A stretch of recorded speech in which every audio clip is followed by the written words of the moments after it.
Tales of Arise is the 17th main entry in the Tales series, and compared to the other Tales games, Arise was the fastest selling Tales game. This game had shipped over 1 million copies in under a week of its launch date, and it had won the Best RPG in the Game Awards in 2021. With how enticing the game looked when it was first teased back in 2019, I needed to know how amazing this game really is. Okay, let me be honest here. I really wanted to play this game because of this waifu right here. I mean, come on, just look at this cool beauty. Like, how can you not pick up this game because of this character, man? Come on. Hey man, are you busy? I need a JRPG. When I hear the acronym, I just think of a fantasy game with a turn-based fighting system. That's how it was back in the days.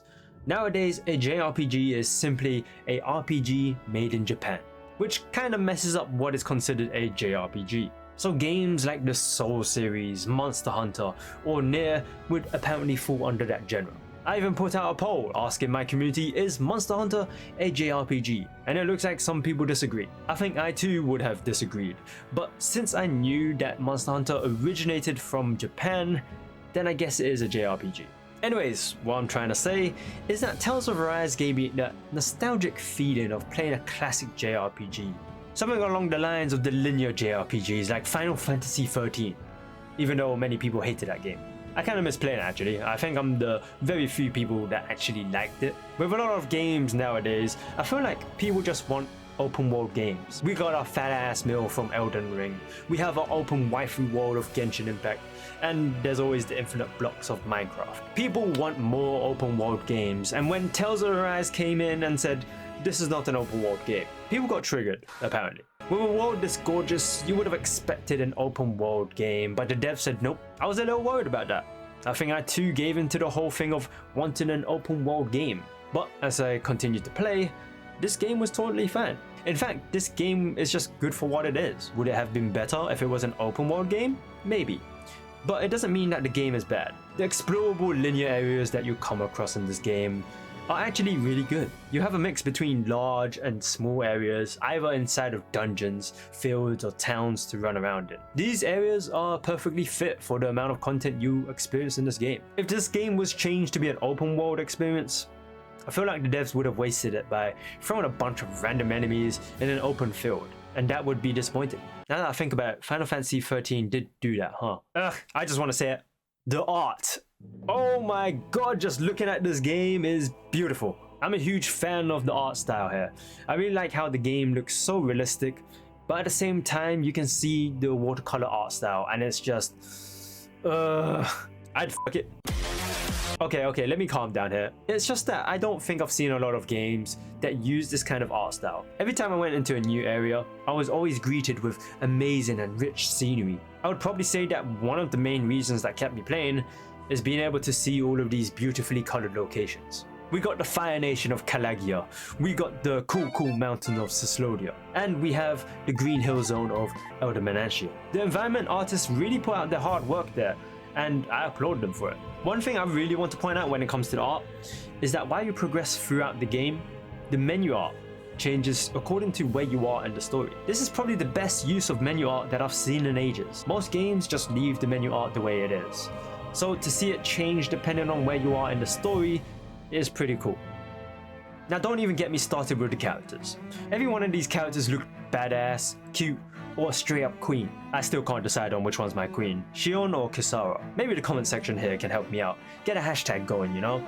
Hashtag Team Shion or hashtag Team Kisara. Get a war going. To put the icing on the cake here, the devs weren't finished with their glorious sceneries or character designs. They needed to go further beyond, so they went in and made the combat look like someone was running around with a sparkler. Every magical spell you threw out lit up the combat arena as if it was New Year's Day every second. It can get really chaotic to the point of not being able to see if the enemy is going to attack you. Then I end up taking a hit and just dying from time to time. Also, I can never get bored from watching the characters perform their finishing move. It just feels like I'm watching a Smash Ultimate move, and we all know how epic that looks. It's just so addicting to see this amazing clash of colors and particles. Whether it's the combined finishing attack or their own special finisher move, both of them truly look like they turned up the particle effect system from 0 to 1000. While we're on the topic of characters, I absolutely love their gang.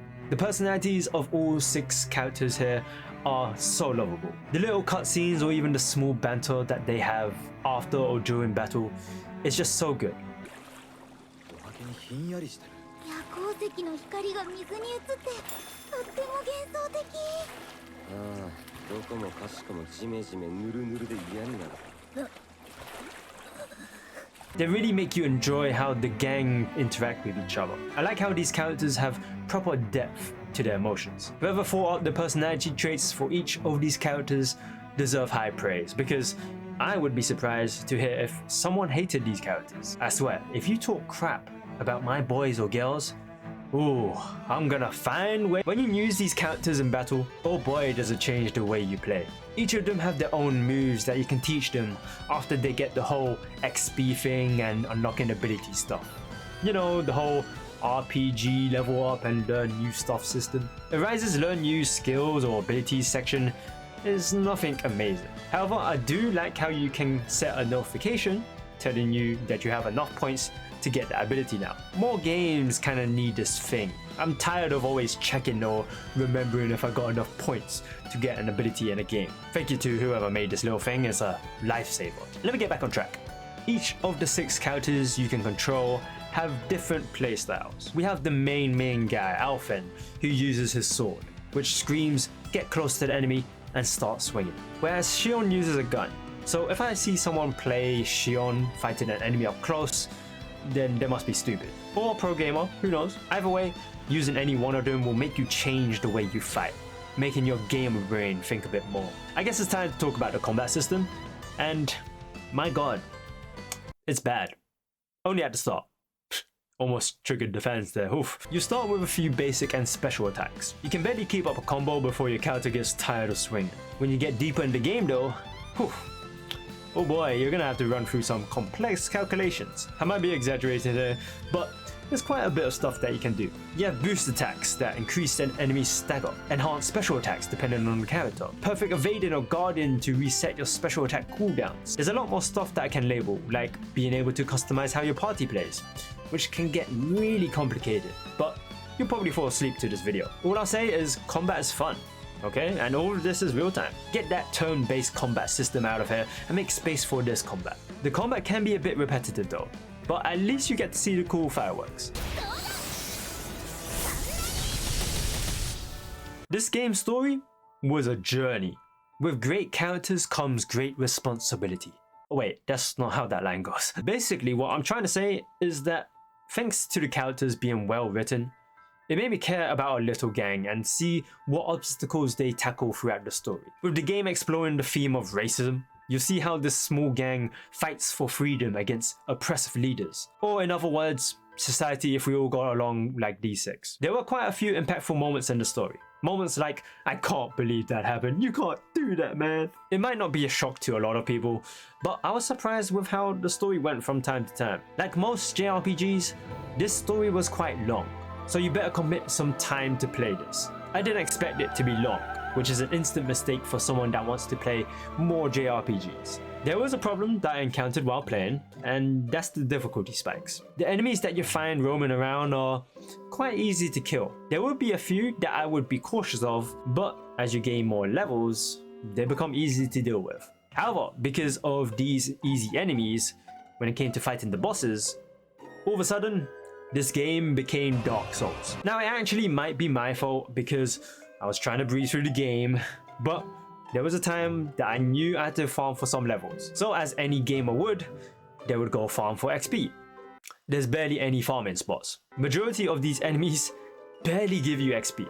I was forced to eat meals to increase my XP, which just sucks because I want to use the other meals for other buffs. But getting XP here is the same as me trying to get people to subscribe to my channel. I most probably spent more than 8 hours just grinding for levels, and even then it's not enough against some enemies. That's just my gripe. Maybe someone else played the game better than me. I was also slightly let down by the music. There are some great tracks in here, like the opening track, the main menu host, and a few more tracks, but they didn't really stick out enough for me to say, yep, that's a Tales of Arise track. I was expecting the battle music to be good as well, but I can barely hear it because the characters are screaming their battle moves. There's even times when the music overwhelms the characters speaking, so whoever was working on the sound design needs a double check on this. I also found out that the composer for this game worked on the Soul series OST, so it's kind of a shame that I found the music too generic. Like, it sounds like it could fit in any JRPG, in my opinion. Now, did this game deserve to win the best RPG of 2021? Well, looking at the other nominees at 2021, we have Broken Punk 2077, Monster Hunter Held Back, Scarlet, not too bad, and still turn-based Tensei 5. I think out of these, if Cyberpunk wasn't broken at the start and we had gotten what we was promised, then maybe Cyberpunk would have won. I am still glad that Tales of Arise won, because everything that Arise offers is pretty solid. The banter between the characters made me feel like I was part of the squad. The scenery felt like a mix between reality and fantasy, all thanks to that nice watercolor art style. And the story was an absolute blast.